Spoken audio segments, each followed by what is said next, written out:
Toplam bir dürüm yapacak mısın? Abi sipariş kasaya veriyoruz. Öyle mi? O yazıyor, fiş düşüyor bize. Biz de söylüyoruz.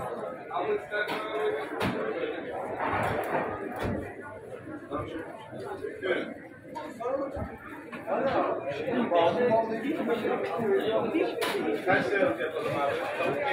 Tavuk yedim. Kaç tane? Kaç lira yapalım? 20 lira. Bir tane sadece olsun.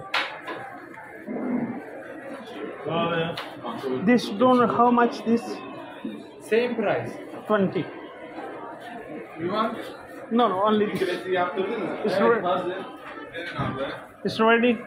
Thank you, sir. Bir klasik lavanım var. Bir tane daha yedek olarak seçtim. Kaç tane abi? 7 tane mi toplam? Kaç tane seçtim? 6 söyledin. Bir klasik. Tamam, 140 burası yiyelim abi. Ama sana da ekonomik bir de 140 yapalım.